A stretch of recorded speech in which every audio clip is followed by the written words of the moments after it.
So last week, you recall, we went to Sam's Club and bought some bulk meat, and this week I went ahead and cut up that big chuckle, roast, and here I am showing you the different cuts that we got out of it. Denver steak, and then these are all just roast pieces.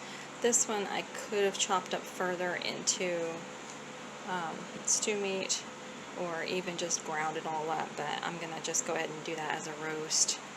So we've got at least 4 good-sized roasts, probably 8 or 10 Denver steaks, and then I think there's 6 of the chuck eye steaks.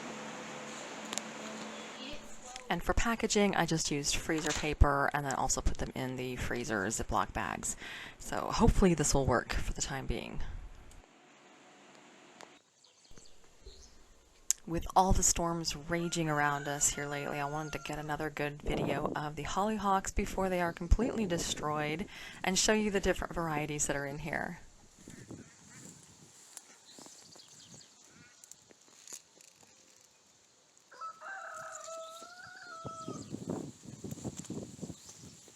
Look at these absolute beauties.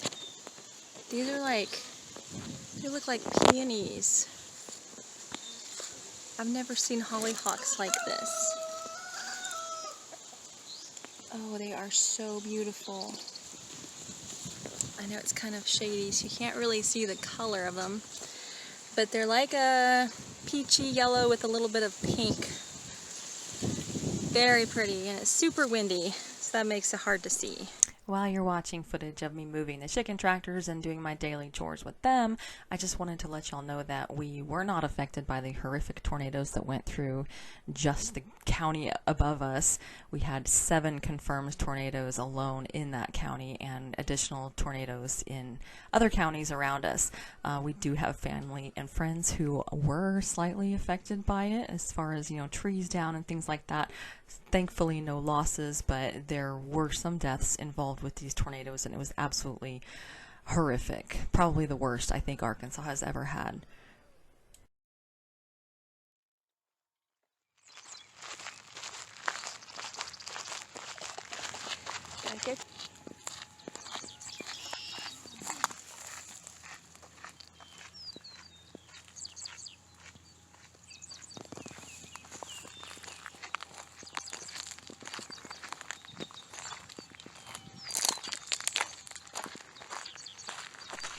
We didn't do much for Memorial Day other than grill out some good food, including a big batch of chicken breasts that we will be packaging up for future meals. There's nothing like grilled chicken out on the fire. Tim has been spending many hours learning the secrets of the Rubik's Cube.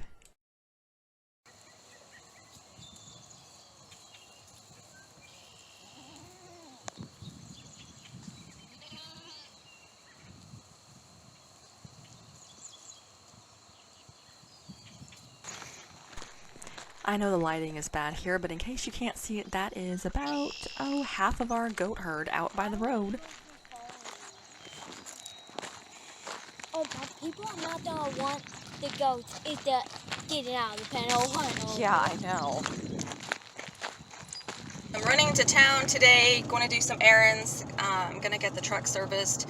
Tim could potentially be going back to work next week, so I want to make sure that the truck's all ready to go. It's been needing an oil change, and this is the perfect opportunity to get it done. But boy, I have got to tell you, I am this close to throwing in the towel with these animals. The goats have been constantly getting out. They just flat out jump over a 4-foot fence. They clear it. Perfect jumpers. And they're all learning how to do it now, even the smaller ones, which is insane to me. So I'm dealing with that. Also, the last couple days, Maggie, the cow, has been getting into the garden. We have cattle panels, which are designed for cattle all the way around the garden. But somehow she still gets over them. It's like if there's the slightest little angle to it, and they all push on it. The horses, the cow, everybody pushes on the fences because they scratch on it and whatever. So if there's the slightest angle to the fence at all, even on a full-size cattle panel, she scrambles over it. And then she's stuck in the garden eating whatever she wants, which is, you know, the apple trees are in there, of course, all my plants, my vegetables, everything's starting to grow, and she's in there. So then I have to deal with trying to get her out. And if I have the feed bucket, she gets all excited and she's jumping around and bucking and kicking. So if I bring the shocker stick with me, then she's scared of me and won't come where I want her to go. It's like, oh my gosh. So yeah, I am almost ready to put her in the freezer and get all these goats out of here. It's just one of those days. Tim is going to physical therapy twice a week now, and it's actually quite a workout, considering he hasn't really been able to do much these last few weeks. Tonight for dinner we are having a crustless ham and cheese, I guess it's a quiche or something like that. Whoopsie. So, looks pretty good. Well, I was out mowing in the garden and ran out of gas, so thought this was a good time to stop and take a break and give you guys a real quick tour of what's growing and what isn't growing in the garden. So to enter in through the archway, I've got the little morning glories and the other vining flowering plants that are just starting to climb. So they will be covering this arbor soon enough. The perennial beds on each side, I've got, of course, the huge bee balm, blanket flower, a little bit of yarrow, rose bush that's getting choked out, purple cone flower. Of course, the hollyhocks are getting affected by what I can only imagine is probably like rust of some sort. I'm not totally 100% sure on that. And then this side, basically the same thing, lots of super tall weeds. The bee balm, again, the hollyhocks, and they got knocked over from the storms that we've had recently. Blanket flower, lots and lots of black-eyed Susans that are coming in here. We've got one blooming over here that you can see. This is peppermint, which is massive. Lots of peppermint here. This is our pumpkin patch. We've got some little pumpkins growing, doing really good. Apple trees and the gorgeous wild roses we've got on the side of the garden. I've got just a few sunflowers coming up here. There's actually some basil that reseeded itself from last year down here at the end. This is my tomato row, which I still need to put a fence up to trellis. I've got a couple peppers in here. I'm only doing bell peppers and jalapenos this year. Of course, the yarrow is absolutely gorgeous.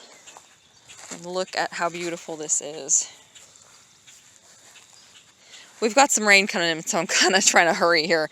I've got a few zinnias here. Basically, any of the flowers that I did, I put in this row. So I've got zinnias, cosmos, marigolds, and then there's blanket flowers down here, which are just starting to come up. They're very tiny. Onions are still looking good. They're actually starting to bulb. See that? See how nice? So they look nice. Down here at the end of the onion row, we've got some cucumbers with a silly little squash that somehow got mixed in here.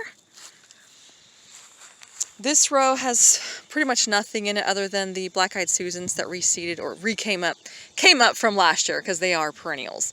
So black-eyed Susans down there. Here's a volunteer Polish amaranth that came up from seed. Over here in the weed patch, and I tried to mow this today, but I ran out of gas in the mower, so hence it never got finished. I've got some little watermelons coming up here from seed, and then this is my squash and, not squash, yeah, summer squash and zucchini area. So I've got some summer squash coming up here that's growing. I accidentally put in a cucumber here, so a lot of mixing up with my plants this year. And then this whole side over here is a disaster, and I don't intend to do anything other than mow it, and I need to get it mowed to prevent the animals from trying to get in, because they are very much tempted by that tall grass. So that's just a quick look at the garden today. I wanted to show you guys real quick before it starts raining, and I'm gonna get in and make some dinner.